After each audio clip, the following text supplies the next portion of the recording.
We have seen, heard, and shared so many experiences over the centuries that have led us to this very moment. We witness wars, famine, revolutions, digital evolution, and artistic expression become an individualized culture. These are the things that not only helped develop modern life, but push forward thinking to the forefront to find common grounds to relativity. Now once again, thinking outside the box is a must for 2025, and as nice as it is to stay inside our comfort zones, we are in desperate need of radical resolutions to extreme dispositions.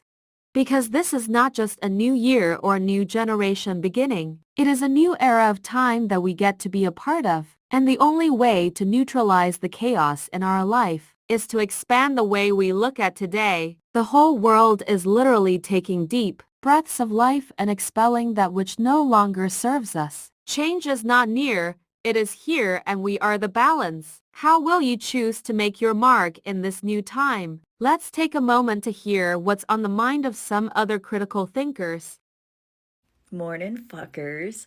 My vacation's over officially, so I have to log into work today, and I spent my vacation recovering from surgery, so fuck me.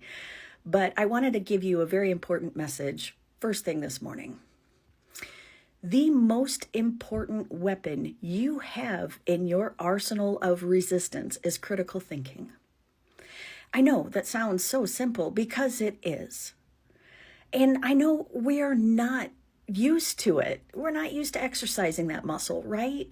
People tell us stuff and we go, oh, okay. But the problem is we need to be more discerning for ourselves. Don't take what anybody says at face value, not even me. I can promise you that I will do my best to verify before I tell you anything. But still, even so, look it up for yourself. Look into things, especially if it gives you an emotional reaction somehow. If something makes you feel a heightened sense of emotion, no matter what it is, joyful glee or red hot rage, go look into it for yourself. We've become far too complacent, being spoon-fed everything. We've gotten really fucking lazy, both physically and mentally. And okay, not all of us. Obviously, there's some people running marathons, and then there's people like me who used to do triathlons, and now I sit on my ass a lot. Anyway,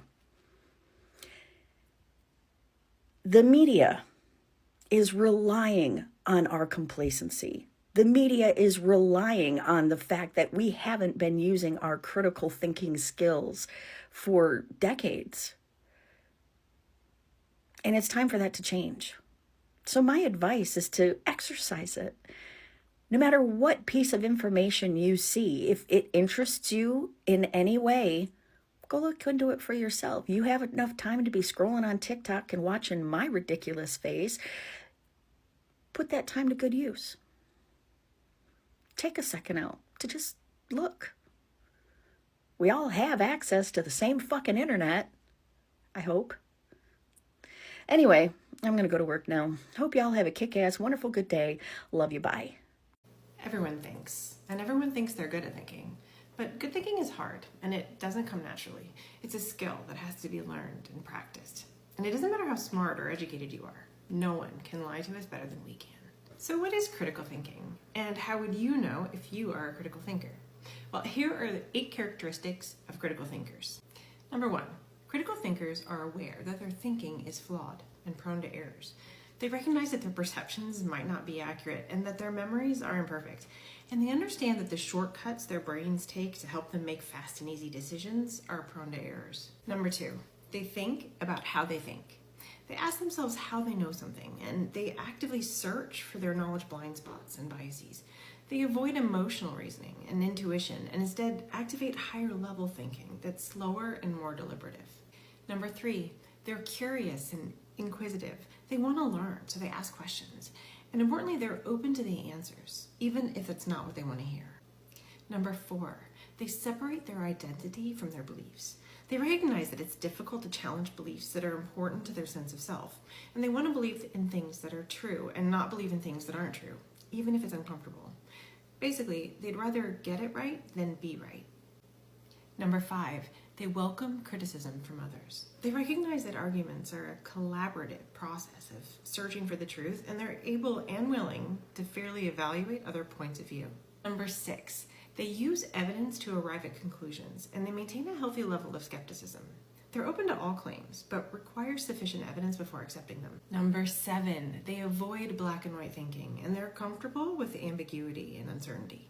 They recognize that the world is complex and nuanced, and that distilling issues into two extremes can prevent them from understanding problems and finding solutions. And number 8, critical thinkers are humble. They're honest with themselves about what they know and what they don't know, and they avoid being overly confident. They recognize that they might be wrong, and they're willing to change their minds. The bottom line is, critical thinking is a skill that requires practice. Many of us need to relearn and fix old habits, but the world is full of misinformation, and the best way to avoid being misled is to take control of your thinking. Being delusional. So I wouldn't call it being delusional. I'd call it think outside the box. It's funny how when we're younger, we're told, think outside the box, dream big, whatever you believe you can achieve.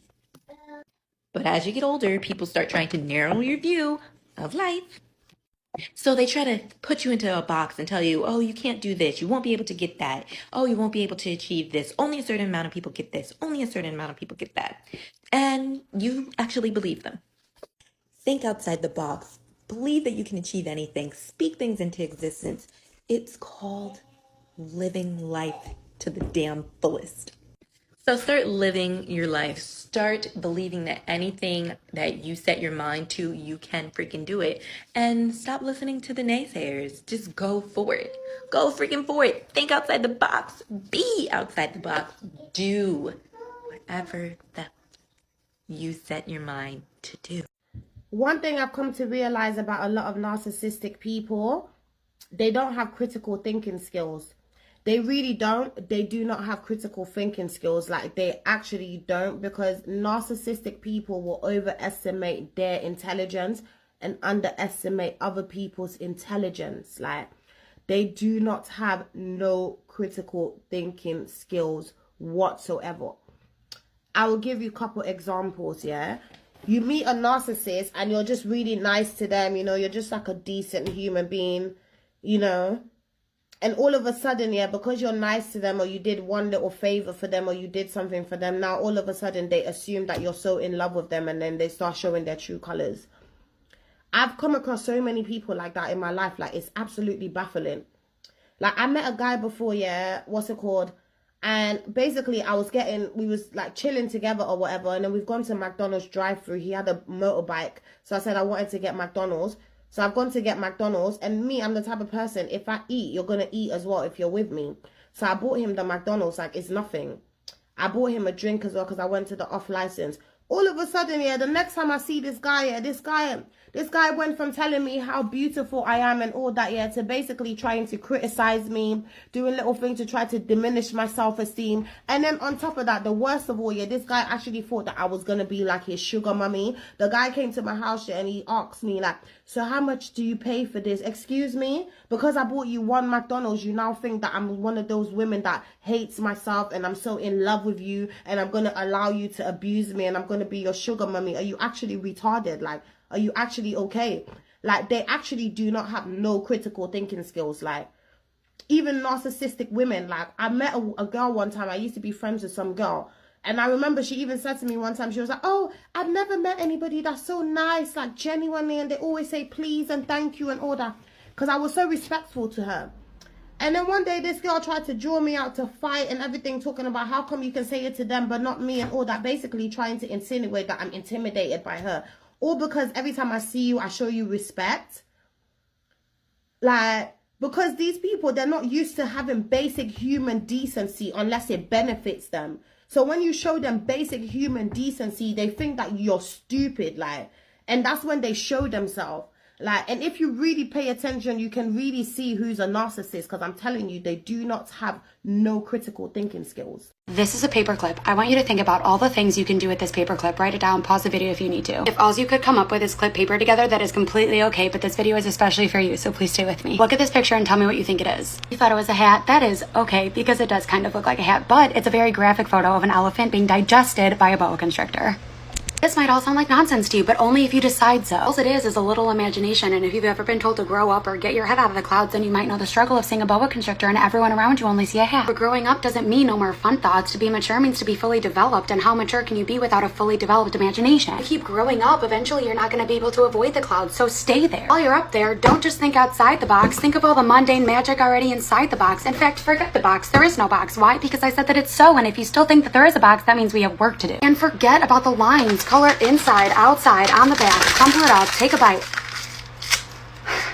It's all art regardless. So don't just grow up, bloom, dream, live in the clouds, build a home there, wonder, wander, never stop believing in nonsense, because what is, isn't, and what isn't, doesn't have to be. And watch out for snakes, but also send them your love. Now is the time to take into consideration the things that you never thought about before, or at least think of things with new perspectives. Who knows how many issues we will resolve by doing so? The only thing that can hold us back for change for the better is fear. But we already know what that picture looks like. Whether you use an old or new canvas, adding highlights and a variety of colors will create a new picture. Remember, things are oftentimes not as they seem to be, but it is what we make them out to be.